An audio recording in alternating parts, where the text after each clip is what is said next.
sangre obró para una buena acción. Solo ven a Él y compruébalo. El mundo perdido en pecado está.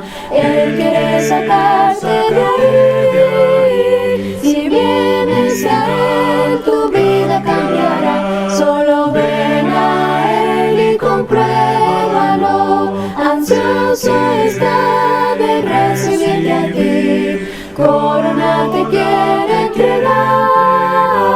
Ya no dudes más, tan solo ven a Él. Solo ven a Él y compruébalo. Solo ven, solo ven, solo ven, solo ven, solo ven, solo ven, solo ven a Él y compruébalo. Solo ven a Él y compruébalo.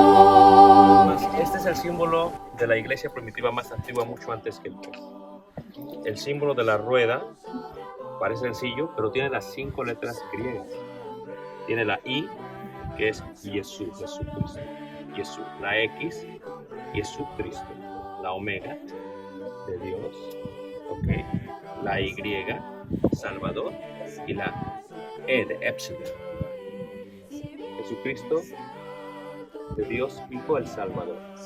Pero las letras, las 5 letras significan ictus, que es pez.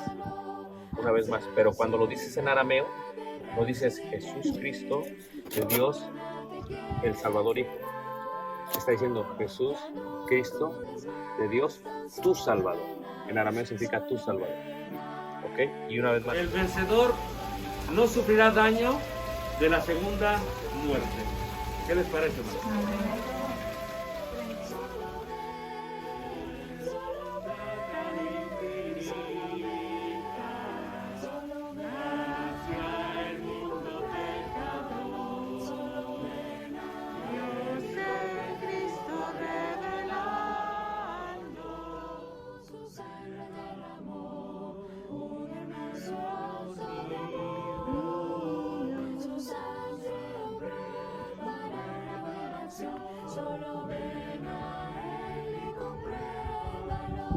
Escribe al ángel de la iglesia en Tiatira, el Hijo de Dios, el que tiene ojos como llama de fuego y pies semejante al bronce pulido, dice esto: yo conozco tus obras, tu amor, tu fe, tu servicio. Dice, escribe al ángel de la iglesia en Sardis, el que tiene los 7 espíritus de Dios y las 7 estrellas, dice esto: yo conozco tus obras, que tienes nombre de que vives y estás muerto.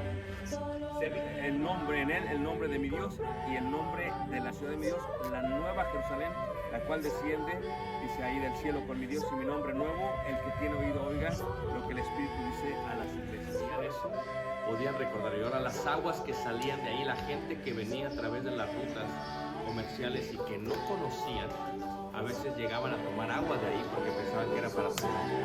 Después de 15, 20, media hora les daban náusea y se vomitaban.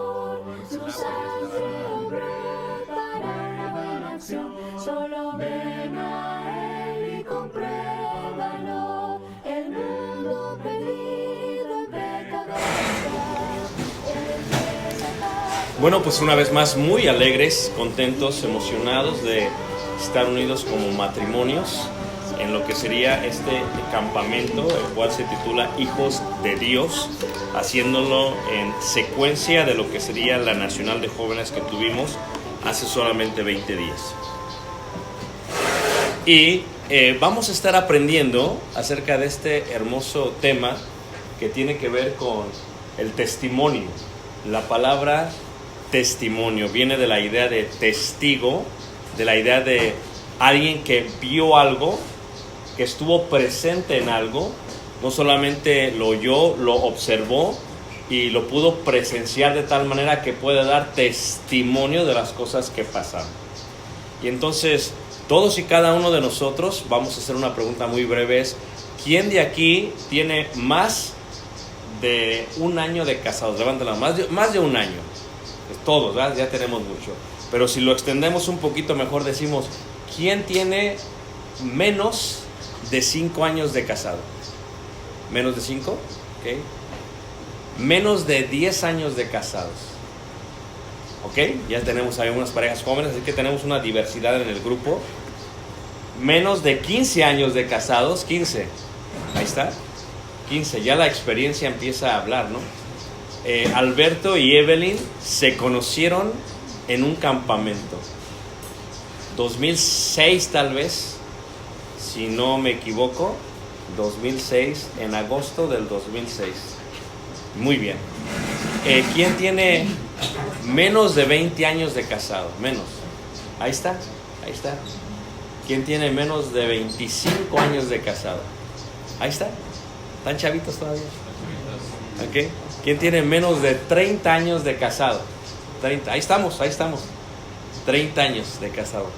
¿Quién tiene menos de 35 años de casado? Ahí está, ahí están las old timers, se podría decir en inglés, ¿no? Las experimentadas en quebranto. ¿Ok?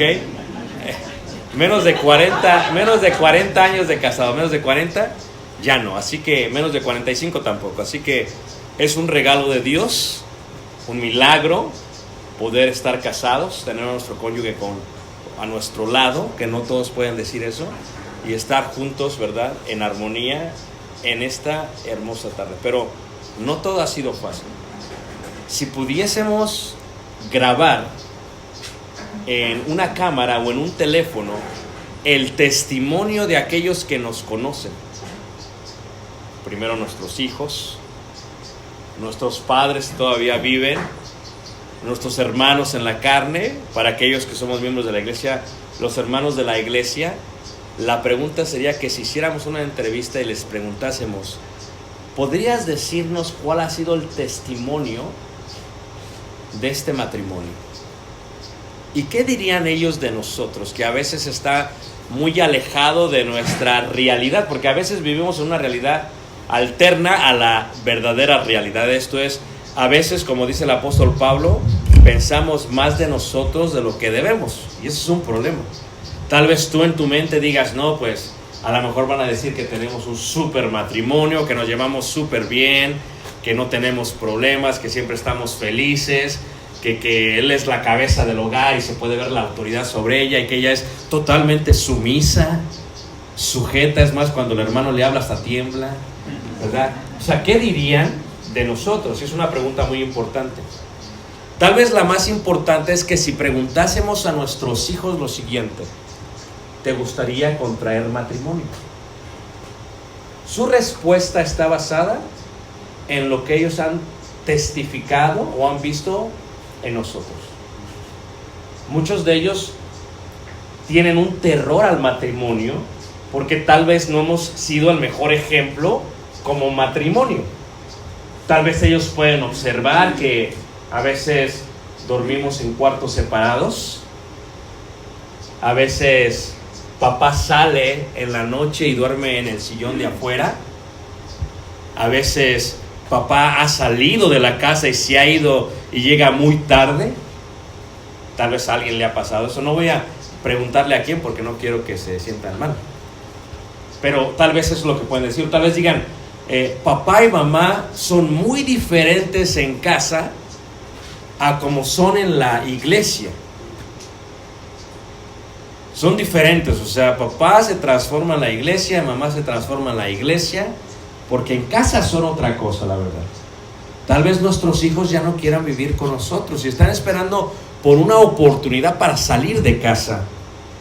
A lo mejor se quieren ir a la universidad lo más pronto posible, no porque no estén a gusto estudiando desde casa, sino porque ya no quieren estar en casa porque somos un matrimonio tóxico y les afectamos a ellos. Y tal vez ellos quieran mejor salirse a vivir tal vez con amigos o a vivir tal vez con alguien, un hermano, una hermana, un tío, una tía. ¿Por qué? Porque el matrimonio es tóxico. Entonces, esa es la parte del testimonio. ¿Qué dirían nuestros vecinos? O sea, cuando nos ven. Yo recuerdo que teníamos dos vecinos en la casa, allá en Ciudad de México, que tú sabías qué matrimonio se llevaba bien y qué matrimonio se llevaba pésimo. Es más, se podía escuchar a través de toda la casa cuando se gritaban. Y una muestra de la infelicidad o de la búsqueda y la investigación del espíritu es, tenían tal vez algún vicio para ahogar un poco de tiempo dentro de lo que sería el matrimonio o las heridas del alma y olvidar un poquito lo que estaba pasando. Entonces, ¿cuál sería el testimonio que ellos dieran? Y es una cosa muy interesante que nos tenemos que preguntar. ¿Qué testimonio hemos estado dando nosotros? Cuando nos gritamos, cuando nos alzamos la voz, cuando nos enojamos, cuando causamos un ambiente hostil, cuando no nos hablamos. Y los hijos pueden presenciar todo esto. Una de las mejores maneras para mejorar como persona, dicen que es que siempre te veas en tercera persona o hagas de cuenta que te está grabando una cámara de tal manera que te puedas ver a ti mismo y puedas ver cómo te estás comportando cuando las cosas no van muy bien. Aquellos que hemos estado casados más de 25 años sabemos que no todo ha sido un camino hecho de color de rosa, que ha habido problemas, que han tenido comportamientos malos, pero ¿qué testimonio tendrían ellos? ¿Qué testimonio diría la iglesia de nosotros? Y sobre todo, ¿qué testimonio dirían aquellos que no conocen a Dios? Toda la lección va a estar basada en la primera carta de Pedro, en el capítulo 3, y ahí vamos a basar toda la lección, aunque veremos otros versículos de ahí, ¿ok? Así que cuando hablamos del testimonio, pensamos, ¿cómo son ellos? Y luego recuerden que nuestro testimonio no está basado en nosotros, sino que nosotros estamos dando testimonio de que somos hijos de ¿quién, hermanos? De Dios. O sea que la realidad es que hay un parámetro, un estándar, ¿verdad? Un cierto tipo de medida, de regla distinta cuando la gente nos ve a nosotros que cuando ve a los demás matrimonios. Y a veces pensamos que no es justo, pero es la realidad. El simplemente hecho de decir que somos miembros de la iglesia, que somos hijos de Dios, que vamos a una congregación, que creemos en Jesús, ya la gente súper eleva el estándar y somos gente normales como otros, tenemos los mismos problemas que otros. La pregunta es ¿qué testimonio recibe la gente de nosotros? Eso es lo que vamos a tratar de observar acerca de esto. Así que la clase tiene por título El testimonio de los hijos de Dios. O sea, si alguien escribiese un libro, pues ¿cómo serían nuestros evangelios? Mateo, Marcos, Lucas y Juan. La vida de Jesús desde 4 puntos de vista diferentes. Tal vez uno sería el de nuestra hija, otro el de nuestro hijo, otro el de nuestro padre, otro el de nuestra madre, y los 4 darían una idea de realmente cómo somos como matrimonio. Que vamos a dar la lectura ahí y vamos a comenzar por esta parte. Daremos la lectura ahí. ¿Qué pasó aquí? Se acabó. Primera carta de Pedro, en el capítulo 3, en el versículo 7. No sé qué pasó aquí. Vamos a ver, permítanme. Ahí está. Muy bien. Dice ahí, primera carta de Pedro, capítulo 3, versículo 1, y reitero, va a estar en toda esa parte. Primero, regla en un matrimonio de buen testimonio tiene que ver con la sujeción. Y esto es algo que en todas las clases de matrimonios que se dan, en todos los talleres de matrimonios, en todo, siempre se habla constantemente de la palabra, ¿qué, hermanos? Sujeción. Es una palabra muy fácil, pero muy difícil de aplicar, muy difícil de entender. Mira cómo dice ahí, primera carta de Pedro, capítulo 3, 1, y fíjate cómo se va a enfocar totalmente Pedro en ello. Ahora, aquí habla de la sujeción, es interesante porque habla, según primera carta de Pedro 2:13, habla de la sumisión o sujeción al gobierno. Por causa del Señor, someteos a toda institución humana, ya sea al rey como a superior, ya los gobernadores como por él enviados, para castigo de los malhechores y alabanza de los que hacen bien, porque esta es la voluntad de Dios. Primero empieza con la sujeción de parte de todos al gobierno, a las autoridades superiores. Número 2, luego continúa con la sujeción a la parte de nuestros amos, jefes o patrones. Dice 18, criados, estad sujetos con todo respeto a vuestros amos. Dios pasa de la sujeción en la parte gubernamental, en la parte de la sociedad, a la sujeción en la parte laboral y llega al punto del hogar. Capítulo 3, versículo 11. Asimismo, vosotras mujeres, estad sujetas a vuestros ¿qué? Maridos. O sea, ¿cuál sería el testimonio como hijos de Dios? Tal vez lo que decía el hermano Daniel el día lunes acerca de las características de los hijos del diablo, luego el día de ayer las características de los hijos de Dios, es la parte de la obediencia, de la sujeción, la parte de ser buenos hijos de Dios.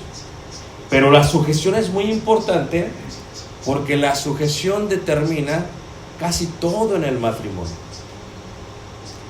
Después de casi 30 años de casado, me he dado cuenta que la sujeción es la columna principal de un matrimonio feliz. Tal vez por eso Dios se enfoca tanto en esta parte de el matrimonio. Como hijos de Dios tenemos que ser sujetos a las autoridades, a los patrones. Y luego viene la parte del hogar. Se enfoca en la mujer. La pregunta sería, ¿por qué los próximos 6-7 versículos se enfocan en la mujer y solamente le da un versículo al hombre? Es muy interesante esta parte. Como que Pedro tendría algo. Tal vez sería que la mayoría de las iglesias de Cristo, en la parte del Ponto donde estaban los expatriados, los de la dispersión, porque la mayoría eran mujeres. Esto es muy normal. En una congregación siempre la mayoría son, ¿qué manos? Mujeres. Y estoy de acuerdo y tengo que aceptarlo, que aún en eventos como esto, quienes trabajan más son las, ¿qué manos? Las mujeres. Es más, las mujeres son el motor de la iglesia hasta cierta manera. Las mujeres sirvieron a Jesús y su ministerio fue gracias a ellas. Cuando vemos en este caso, tal vez por eso Pedro se enfocó primero a las mujeres y le dedicó 6-7 versículos cuando habla del matrimonio totalmente eso. ¿Por qué? Porque el testimonio de los hijos de Dios se basa en la mujer.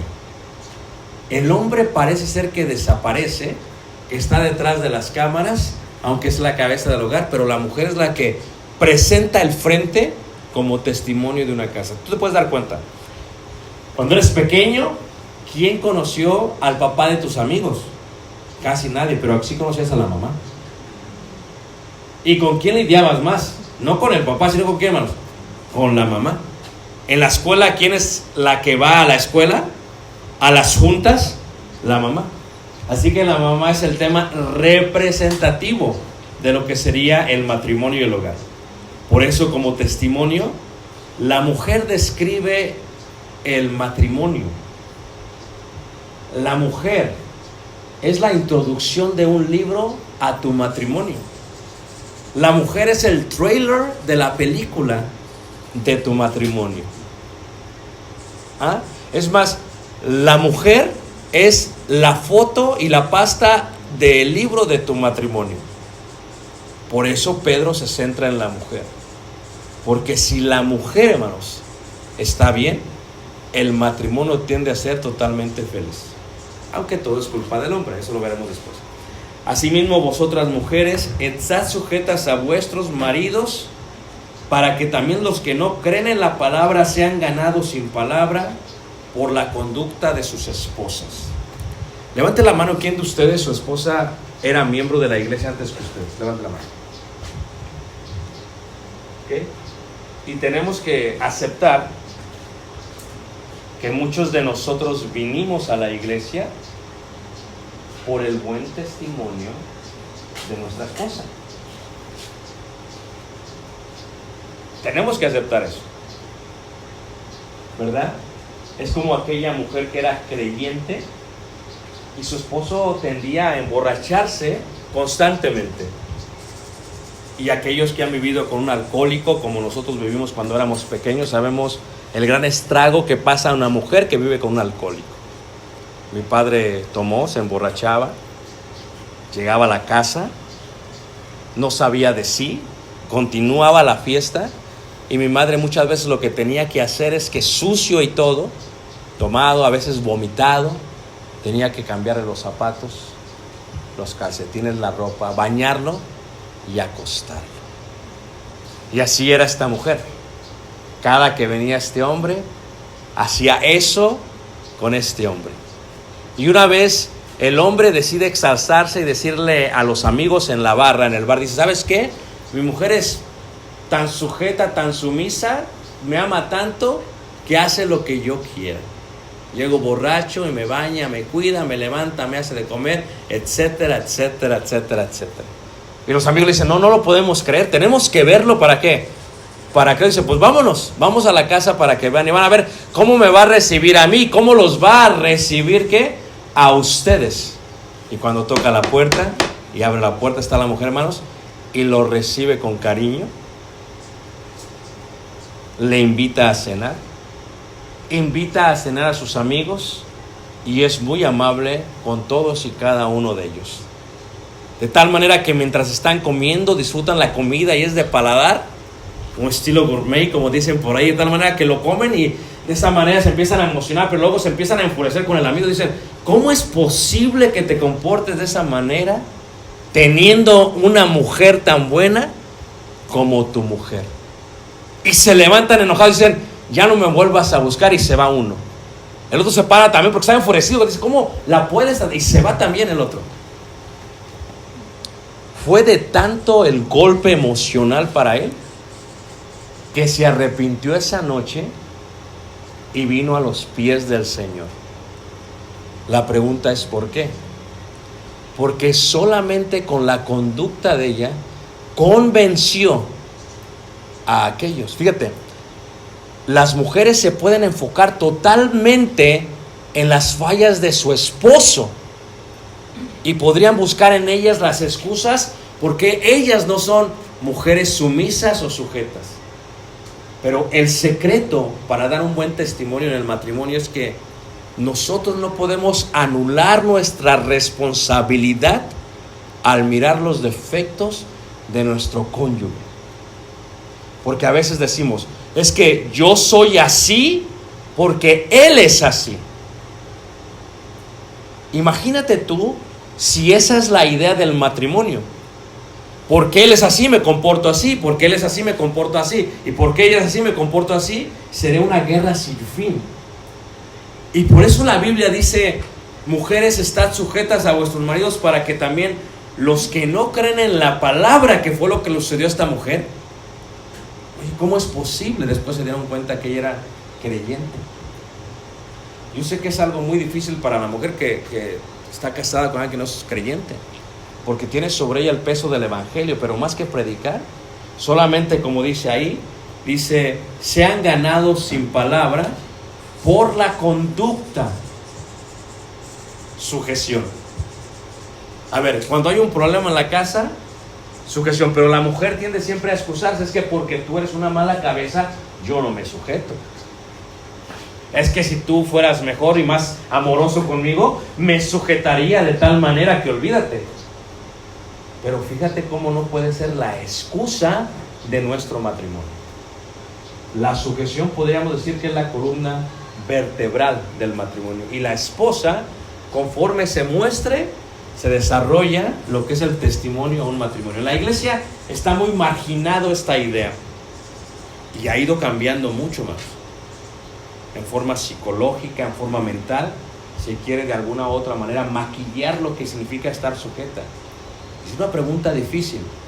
¿Qué dirían mis hijos en cuanto a mi sujeción? ¿Cuál es mi testimonio? ¿Cuántos eslabones más vamos a pasar de aquí en adelante? Porque nuestras hijas están mirando nuestra sujeción y nuestros hijos están traumando basado en la sujeción de la mujer. Es un tema difícil. ¿Qué les preguntamos? ¿Qué mujer batalla con esta parte de la sujeción? Levante la mano. ¿Qué mujer batalla con la parte de la sujeción? ¿Solamente 2, 3? Todas. ¿A poco no? O sea, es algo muy difícil porque parece injusto. Pero fíjate que Dios coloca la sumisión y la sujeción como de alguna manera la columna vertebral a lo que sería el buen testimonio de parte de un matrimonio. Número 2, ¿ok? Sigue diciendo ahí versículo 2. Considerando vuestra conducta casta y respetuosa. Porque dice ahí, vuestro atavío no sea el externo de peinados ostentosos, de adornos de oro o de vestidos lujosos, sino el interno. Número 2, la esposa, ¿recuerdan? Debería de enfocarse, según lo que dice Dios, más en lo interno que en lo externo.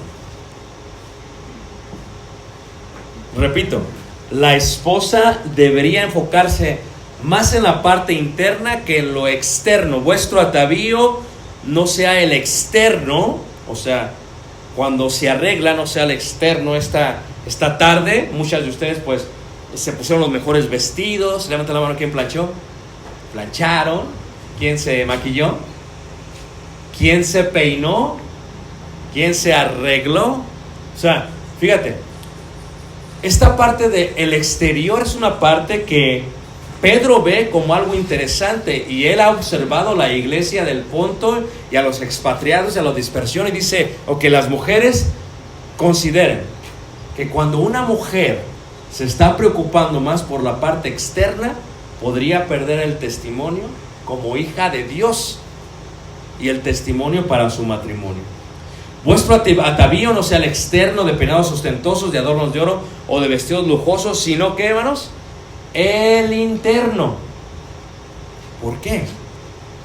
El del corazón en el incorruptible ornato de un espíritu afable y apacible, que es de grande estima delante de ¿quién?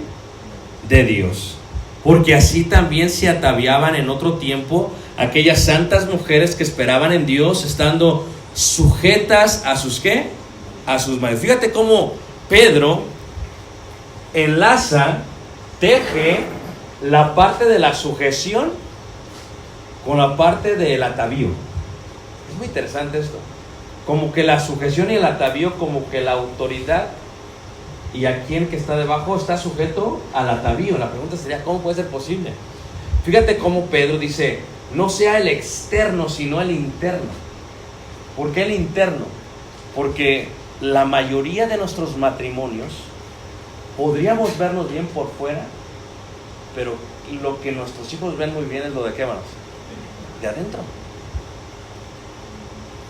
De adentro, o sea, el corazón, fíjate cómo dice el ornato, o sea, el arreglo se utilizaba normalmente cuando se colocaba una novia para una boda y se le peinaba, ¿verdad?, con flores y con alhajas en la parte de su cabeza como una corona, mientras se ponía debajo del jafuso lo que sería esta casita donde se ponía enfrente. Dice, cuando se arreglan ustedes, dice, arreglen la parte de adentro porque es un templo de Dios. Arreglo de tal manera que lo adornen de una manera especial, porque ustedes pueden impactar en cuanto a su testimonio, mucho más si está arreglado la parte de adentro. Recuerden, dice la palabra de Dios, que cuando lo hacen de esta manera, cuando lo arreglan en la parte de un espíritu, dice ahí, afable. ¿Y qué es afable, hermanos? Agradable, lo que significa nice. Imagínate tú que dijera a tu hija, my mom is nice.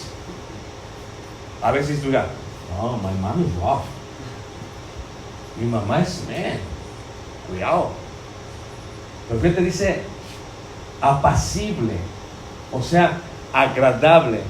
A veces que diga, oh, my mom is so sweet. Bien dulce. Imagínate que tu hija te dijera, oh, mi mamá está media amargada. Está un poquito agria. Agria, ¿no? Agria. Siempre está de mal, ¿qué? Humor. Fíjate cómo coloca esta parte del espíritu afable y luego dice apacible, sereno. Dicen allá en México, sereno, moreno.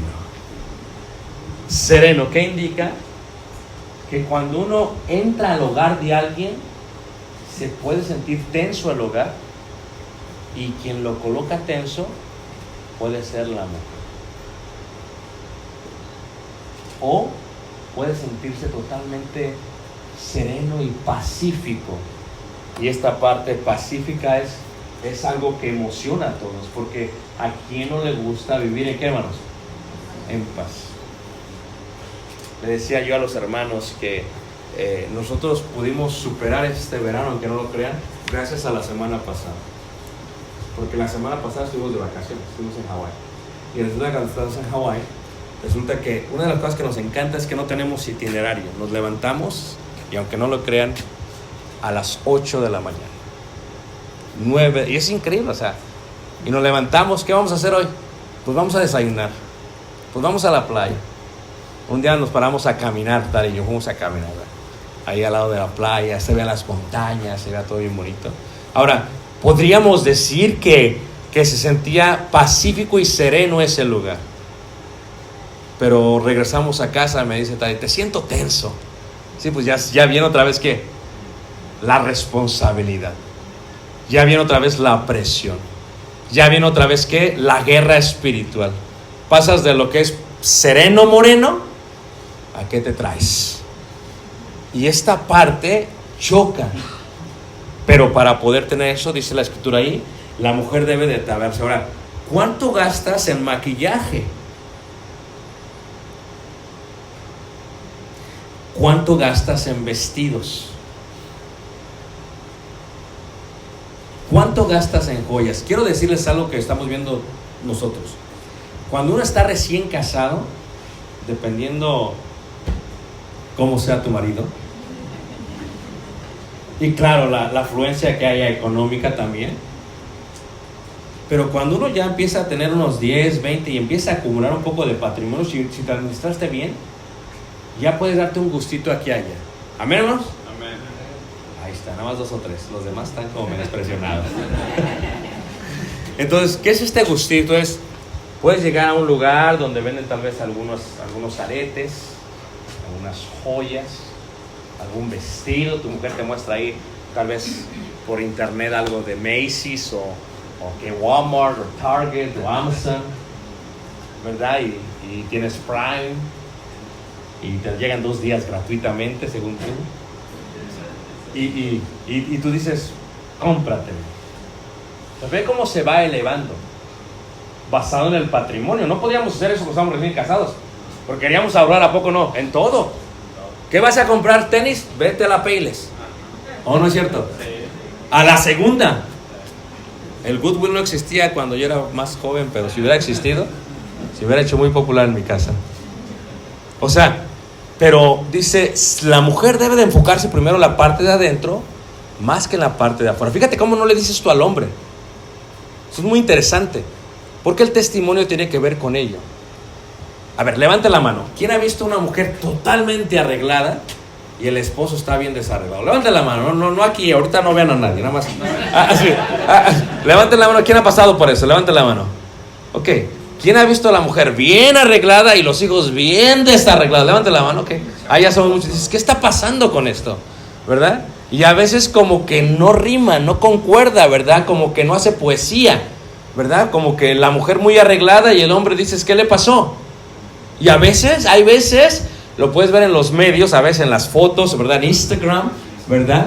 Puedes ver la foto y dices, ok, esta es su esposa, este es su esposo. No coordinan. Fíjate qué interesante. Fíjate cómo el testimonio en una fotografía de una familia a veces lo presenta la esposa. Dice, este es tu esposo. Ok. O sea, no hace como que no encaja. Fíjate que es interesante que la esposa, si se enfoca en lo interno, es importante. Y luego pasa de esta parte, fíjate qué dice ahí. Versículo 6, como Sara obedecía a Abraham llamándola Señor, de la cual vosotros habéis venido a ser hijas, si hacéis el bien sin temer ninguna amenaza. Aquí va a pasar la parte del hombre, pero fíjate que dice el profeta Isaías 3:16. Isaías, esto es algo que no pasa solamente con nuestra sociedad del día de hoy, pasa también con la sociedad de aquellos tiempos, y aunque no lo crean, con el pueblo de Israel. Tenían un gran problema en esto, porque aprendían esto de los pueblos de las naciones donde ellos estaban. Isaías capítulo 3 versículo 16 dice así, Isaías 3 versículo 16, y habla acerca de el lujo. ¿Está mal darnos un lujo? No. Si tienes y Dios te ha bendecido, no hay problema. Siempre hemos dicho que tus lujos sean el producto de tu bendición y no el producto de tus deudas. Que muchos estarán lujos pero de deudas, y eso es muy triste, ¿no? Has hecho un carrazo, pero estás súper endeudado. Te vas de vacaciones, pero las pagas en 5 años. 5 veces más de lo que la pagaste. O sea, no puedes vivir de ese tipo de vida. Dice ahí 3:16, dice, asimismo dice Jehová, por cuanto las hijas de Sión se ensoberbecen y andan con un cuello erguido, dice, y con ojos desvergonzados, como van danzando y haciendo son con los pies. Por tanto, el Señor raerá la cabeza de las hijas de Sión, y Jehová descubrirá sus vergüenzas. Aquel día quitará el Señor el atavío del calzado, las redecillas, las lunetas, los collares, los pendientes y los brazaletes, las cofias, los atavíos de las piernas, los partidores del pelo, los pómitos de olor y los arcillos, los anillos y los joyeles de las narices, las ropas de gala, los mantoncillos, los velos, las bolsas, los espejos, el lino fino, las gasas y los tocados. Fíjate que dijera Dios: ok, te estás enfocando tanto en lo externo que lo que voy a hacer después, te voy a quitar todas las tarjetas de crédito. Vamos a empezar con la Kohl's y continuamos después, aún con la de la Walmart. Te las voy a quitar. Te voy a quitar todo lo que tienes en tu closet. Tu joyero lo voy a raer, lo voy a quitar. ¿Ves cómo te preocupas tanto en peinarte? Voy a hacer que te rapen. Es lo que está diciendo Dios. ¿Por qué? Porque su enfoque estaba en lo ¿qué? En lo material, en lo externo, en vez de ¿qué? Entonces, y en lugar de los perfumes aromáticos vendrá, dice, hediondez. Uy, una vez fui a un pueblo de ahí de Coahuila que se llama La Hedionda. No estoy hablando en serio. Yo le decía la hedionda, pero no, era la hedionda. ¿Y saben por qué se llamaba la hedionda? Digo, la hedionda. La hedionda, se llamaba la hedionda, hermanos, porque olía muy feo. Olía muy feo, ¿a poco no? Mi esposa utiliza un perfume muy hermoso, ¿verdad? Que cuando lo huele como que se absorbe, ¿a poco no? Y dice Dios, ya no sería así, sería hedionda. O sea, te quitaría el perfume, dice Dios. Y ahora el olor no sería algo atractivo ni apacible. Dice, y cuerda en lugar de cinturón y cabeza rapada en lugar de la compostura del cabello. Dice, en lugar de ropa de gala, ceñimiento de cilibio y quemadura en vez de hermosura. Tus varones caerán a espada y tu fuerza en la guerra. Sus puertas se entristecerán y enlutarán, y ella, desamparada, se sentará ¿qué? En tierra. ¿Por qué? Porque escuchen bien, el testimonio de una familia se encuentra en el corazón de la mujer. Se encuentra en el corazón de la mujer. Un poco no. Dicen, qué linda es la hermana. Mira qué paciente es, que cuando no la saludan, así ama y ora por ellas. Mira qué bonita es la hermana. Qué amable es la hermana, qué servicial es la hermana. Mira, el esposo está bien tranquilo, mira, nunca está enojado. ¿Quién de nosotros se enoja en reacción a nuestra esposa? Levante la mano, ¿quién se ha enojado en reacción a tu esposa? Solamente Alberto, no lo puedo creer. Juan sí lo veo, Juan Jasso sí. Todos. Fíjate la importancia. Y luego, regresando ahí en la parte, es donde se empieza a enfocar en la parte del hombre. Ahora sí viene la parte del hombre. ¿Amén, hermanos? ¿También? Ok, entonces, fíjate cómo el testimonio de los hijos de Dios en un matrimonio está basado, según lo que dice Pedro, primero en la sujeción, segundo en que la esposa se enfoque en lo interno, y aquí viene la parte de los hombres, en tercero en que el esposo conozca a la esposa. Ahora sí va a cambiar del esposo a la esposa. Fíjate, versículo 7 es el único versículo para el hombre. Tiene 6 para la mujer y 1 para el hombre. Muchos dirían, es que nosotros somos y entendemos con pocas, ¿qué, hermano? No, es que vamos a desarrollarlo bien. Con pocas palabras, muy bien.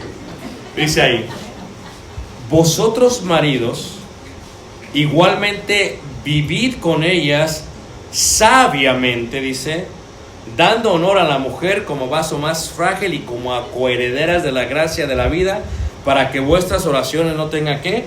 No tengan esto. El esposo debe de conocer a la esposa. Y es bien difícil, a veces en forma de broma, ¿verdad? Dicen, el libro para comprender a las mujeres. Y ponen así como 100 libros sobre un escritorio. Porque es difícil, le voy a preguntar a las hermanas, ¿es difícil entender a la mujer, hermanas? Sí, es difícil. Hermanos, ¿es difícil comprender a la mujer? Sí, totalmente. Totalmente. Porque, y yo lo he dicho de esta manera, se entiende mucho mejor así. O sea, nuestra mujer, nuestra esposa, para empezar, va cambiando a través de los años como nosotros. No solamente una forma física, sobre todo una forma espiritual. Cambia mucho la mujer. Cuando tenía 17 años, cuando yo me casé con ella tenía 17 años, ella realmente no es la mujer de ahora. Sí, tiene muchas cosas igual, pero ya no es una mujer de ahora, vamos. Y yo la conocí cuando tenía 17 años, pero ahora tengo que buscar, investigar, tratar de conocer a la mujer de ahora. Si yo asumo que mi mujer de 17 años, cuando nos casamos, es la misma de ahora, es el error más grande que puedo cometer. Porque para empezar, ya no la puedo tratar como 17 años. Miren, hay muchos hombres que quieren tratar a sus mujeres como si todavía tuvieran 17, 20, como cuando las conocieron. Y ya se les hace más difícil. Y el hombre lo que hace es que no, si no quieres, pues tampoco voy a obligarte.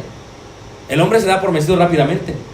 Y entonces son cosas muy sencillas, pero si el hombre conoce a su esposa y busca conocerla, o sea, ¿qué está pasando por el cuerpo de mi esposa ahora?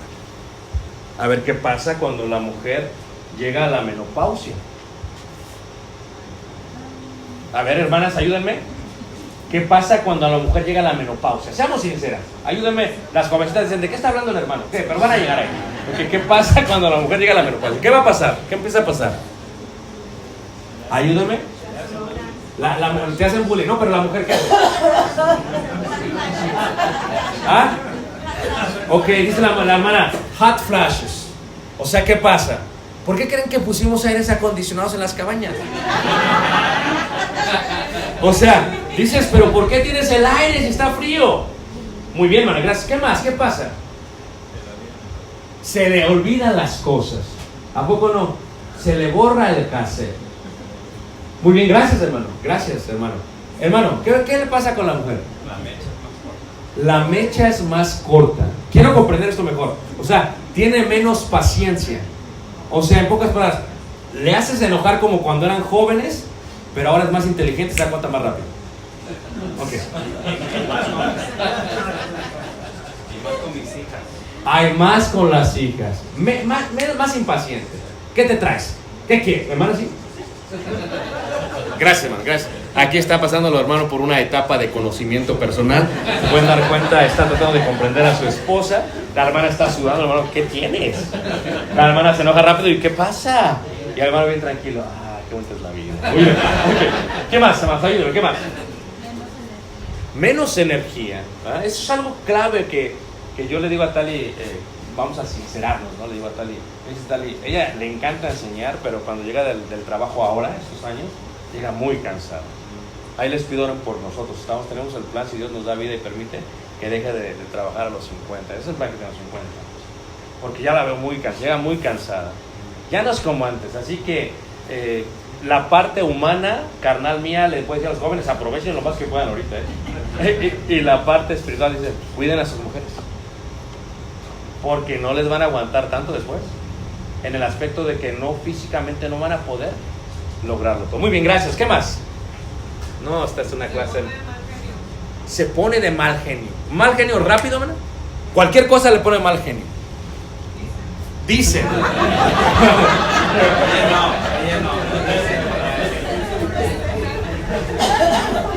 Dicen, hermano. Dicen las malas lenguas. Gracias. Ahora, ayúdenme más. Ya no la menopausia. ¿Qué pasa? ¿Cómo cambia la mujer? ¿Y qué debe de conocer el hombre cuando pasan 10 años de casados? Vamos a decir cuando entramos a los 30 años. ¿Cómo podría el hombre conocer más a su mujer? ¿Qué pasa? Ya esperas que te conozcan porque tienes que la comunicación debe ser más grande y expresar. Ya debería conocer. Exactamente.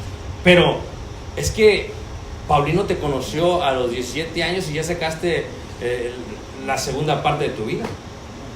Ya sacaste el segundo libro. Ya este es el sequel después del prequel. Y es un poquito confuso, ¿a poco no? Ya no es Avengers, ahora es todo lo demás. Muy bien, hermano. Es Endgame, muy bien. Hermano. Sí, pero a los 10 años, después de estar casados, somos hijos.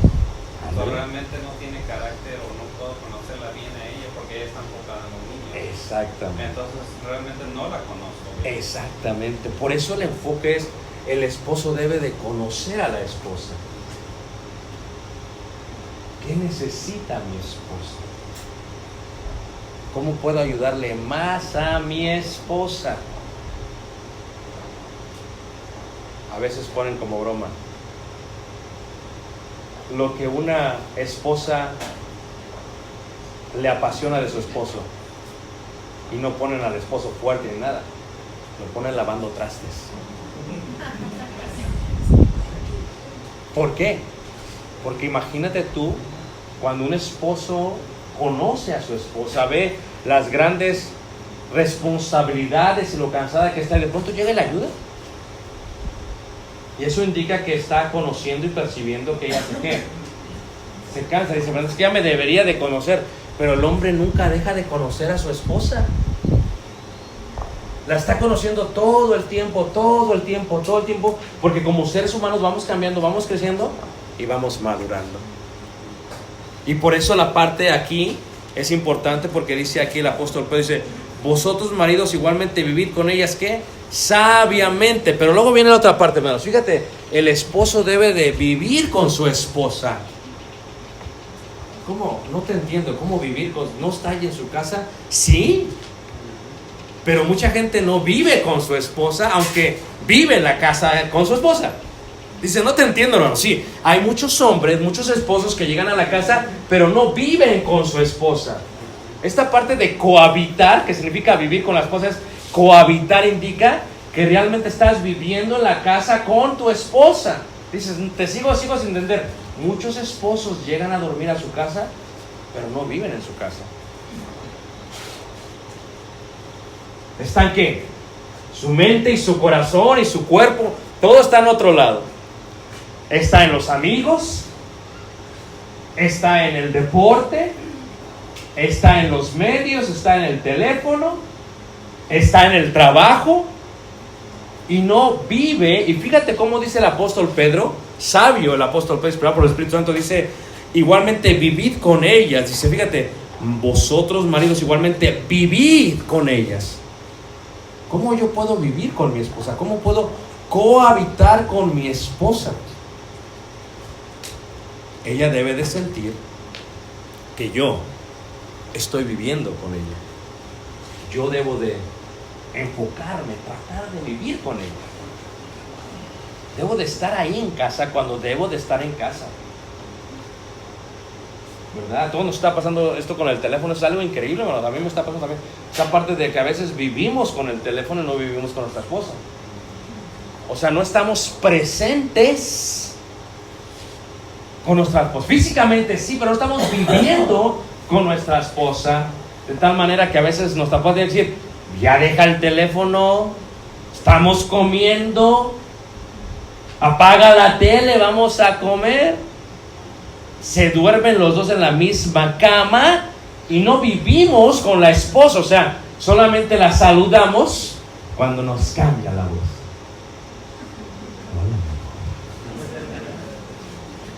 De ahí en fuera estamos viendo la tele, estamos enfocados en otro rollo y no estamos viviendo con nuestra esposa. Y nuestros hijos perciben si vivimos con la esposa o no.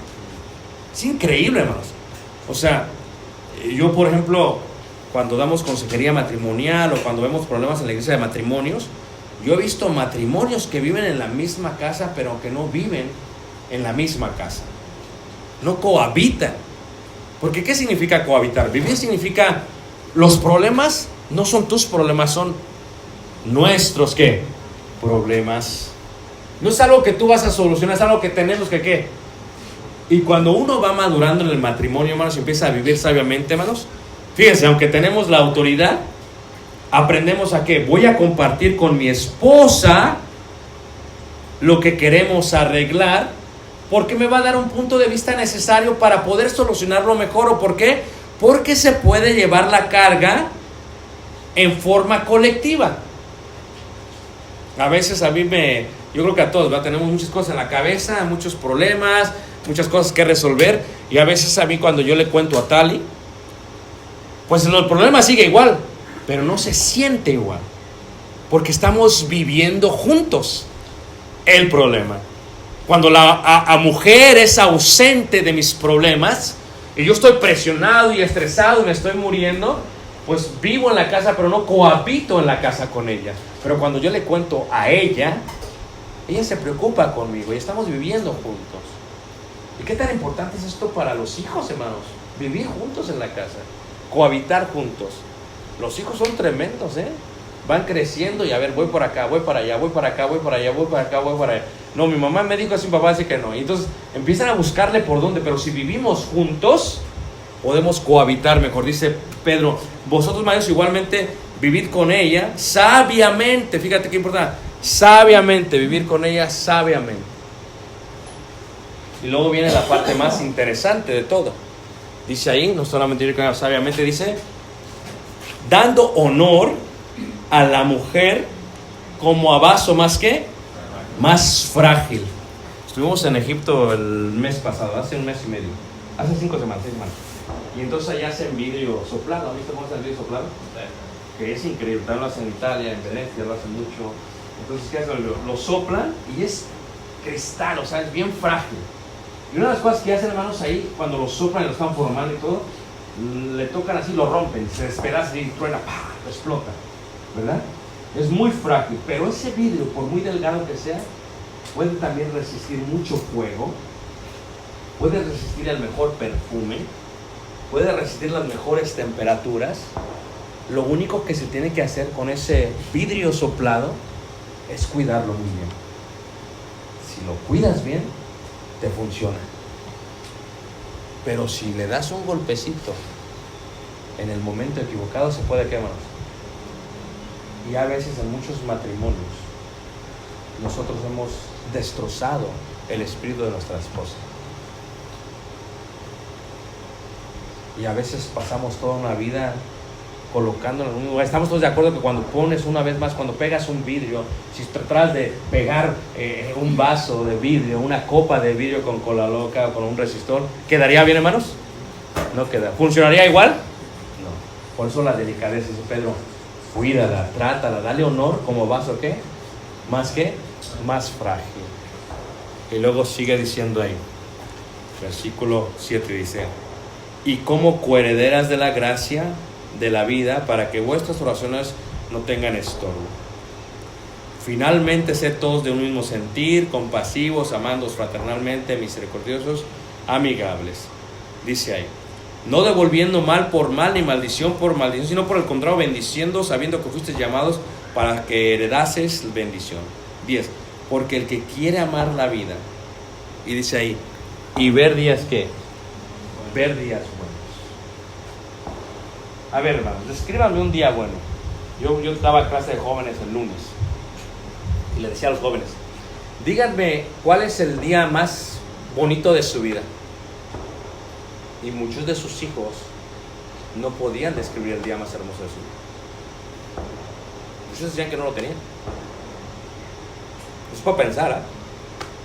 ¿Cómo que mi hijo no tiene el día más? ¿Qué está pasando? Digan ustedes, ¿qué sería para ustedes un día bueno? Descríbanlo. Ayúdenme, descríbanlo. Hermano, ¿cuándo se casaron? ¿Por qué fue un día bueno? ¿Qué recuerda cuando se casó? Pues un día especial. Okay. Yo estaba aquí, yo allá. Y ya. Ah, ok. Pues fue día bueno en la noche. No. No. Es que como decía, ya iba a ser mía. Ah, bueno. Sí, perdón. Es que pensé que sí, ya iba a ser mía. Un día bueno. O de día o noche. Muy bien. Muy bien. ¿Qué más, hermano? A ver, ayúdenme. ¿Qué más? ¿Qué es un día bueno? Gracias, hermano. ¿Qué más? Hermano. Creo que un día bueno es el día de nuestro aniversario. ¿Qué? Cuando cumplimos los 25 años. Tienes un cuarto de siglo Lo lograste. Fue un día bueno. ¿Pero fue ese día bueno? Sí. ¿O todos los días? ¿O ese día? Ese día para celebrar que De todos los días. de todo. ¿Pero por qué fue bueno? Porque mi hijo no estaba sirviendo de comer. Ok. Entonces, si tu hijo te sirviera de comer hoy, sería un día bueno. Ok. Gracias. ¿Quién más? Hermano. Hermano, también para mí un día bueno es que cuando llegas frustrado, frustrado del trabajo o etcétera, y te sabe escuchar, te sabe entender, o sea, te sabe simplemente pamearte todo bien. Entonces, para mí ese es un día bueno. Que te escuche. Que te sepa escuchar, porque a veces te escuchan, pero nada más, lo que te sepan escuchar. A ver, este es un secreto de la vida. Que te sepan escuchar. ¿Podrían ayudarme a entender esa parte? Que te sepan escuchar, diferencia que te escuchen. ¿Cuál es la diferencia? De que tú sientes que sí te está entendiendo, que sí bueno, al menos para mí, si él me da un abrazo, si me da una palmadita, yo ya sentí que me escuchó, pero a veces, sigo, seguimos comentando y ya se quedó así, siento que no me escuchó como yo quería. Ese es un día bueno. Gracias, hermano, gracias. Hermano Ralujo. Para mí un día bueno es, por ejemplo, si hay días que no hay discusión, si no hay una contradicción o pelea, pues esos días son buenos. Pero cuando hay una pelea, una discusión, el día bueno es cuando se arreglan las cosas y llegamos a acuerdo. Es que la hermana se enoja contigo. Los dos. Los dos. Pero la hermana se puede enojar contigo. Se ve tranquila. Se ve. Dice. Se ve. Dicen las malas lenguas.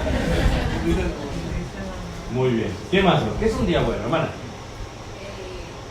Si él no me da un beso antes de dormir, no para mí no. Wow. ¿Hermana? Para mí, bien bueno. No se una montaña, ¿qué? Tranquilo. Ok, hermana. Así cuando no tenemos ninguna discusión, cuando nos levantamos y podemos ofender a Dios, en oraciones a la comida, en la cena y cuando nos acostamos oramos. Disfrutamos ese día con todos nuestros hijos y sin problema ninguno, poniendo a Dios para mí. Muy bien. Gracias. Ya, nos están ahora sí como dice, contando la canción. Muy bien, hermano. ¿Hay otras? Hermano Osvaldo. Para mí un día bueno es cuando mi esposa le estamos pasando, nos estamos quitando de nuestras preocupaciones.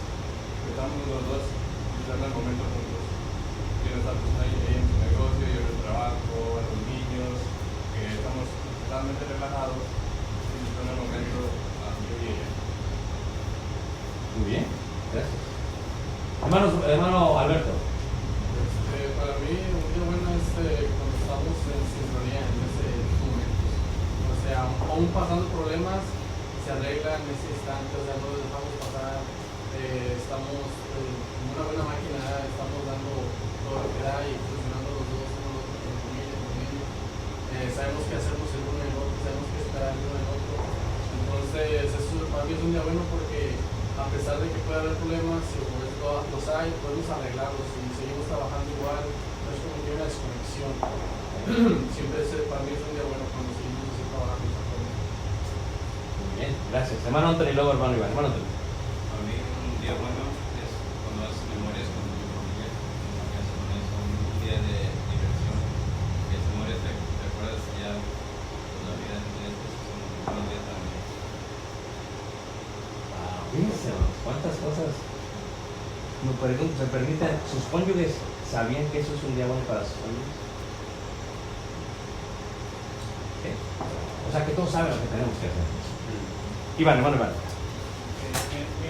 hemos hablado con nosotros y aquí también miramos incluso anoche nos dice nuestro hijo de que el día bueno de nuestra vida es cuando aceptamos a Cristo.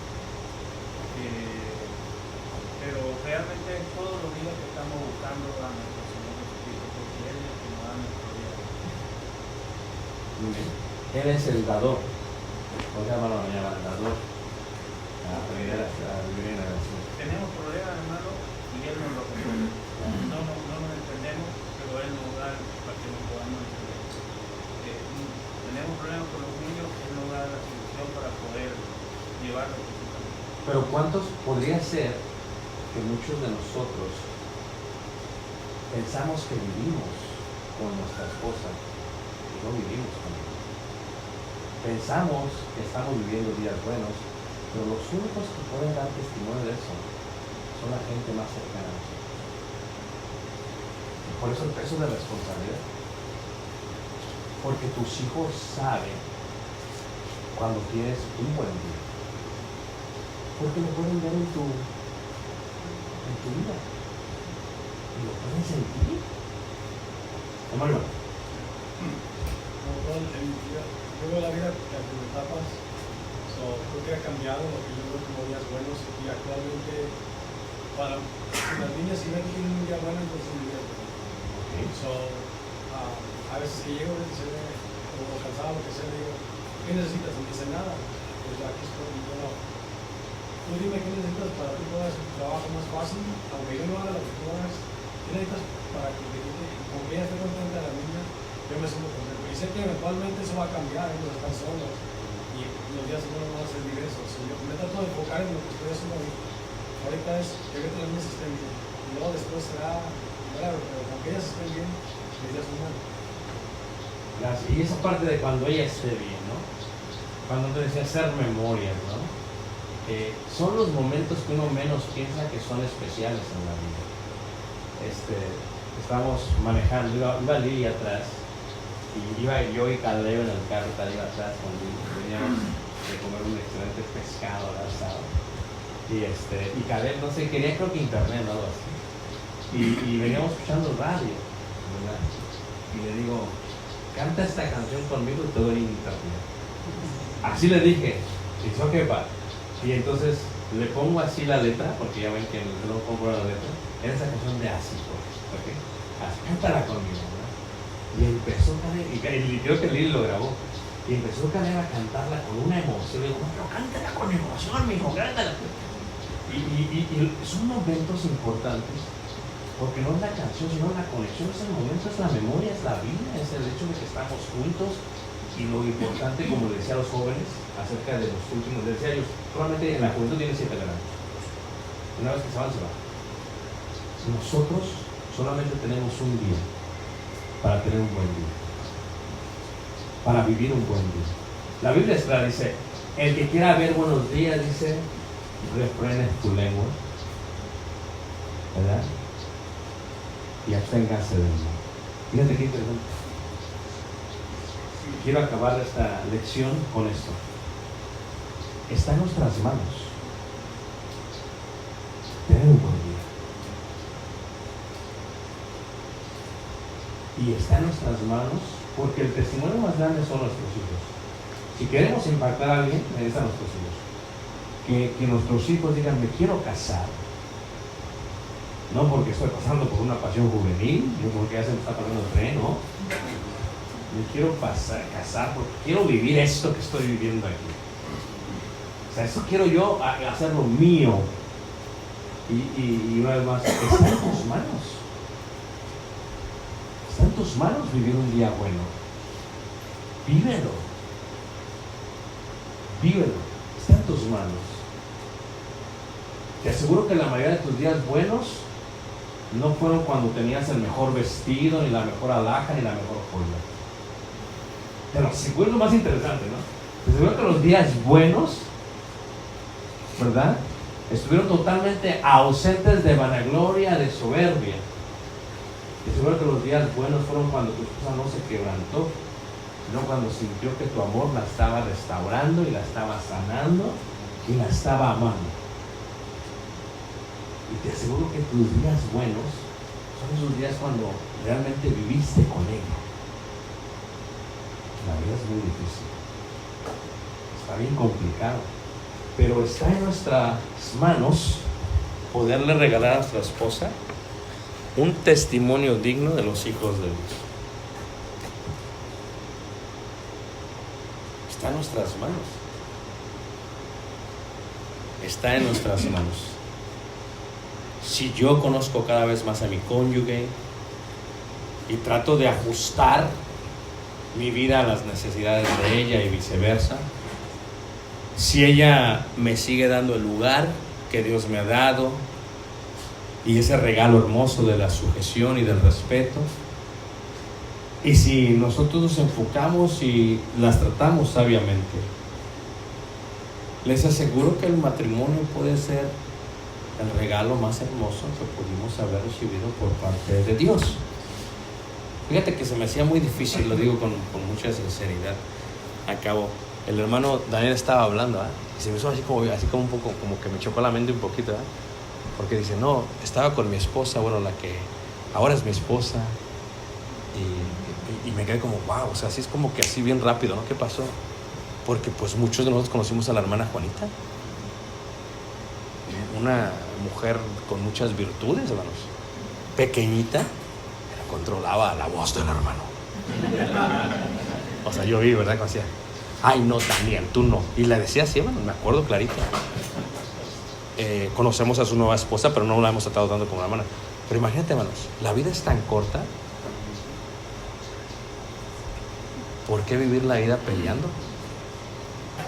Pudieron disfrutar con nuestros cónyuges y teniendo buenos días. Recuerden, acabo con esto, el testimonio de los hijos de Dios se marca en el matrimonio. Y si hay algo que tenemos que construir de una manera especial, debe ser el matrimonio. Porque de eso vamos a vivir toda la vida, hasta el día en que muramos. Entonces hay que poner bien los cimientos, hay que poner la mejor pared, hay que poner bien el material, porque si lo hacemos bien, hermanos, vamos a decir, vivimos lleno de buenos días. Y esa es la lección del día.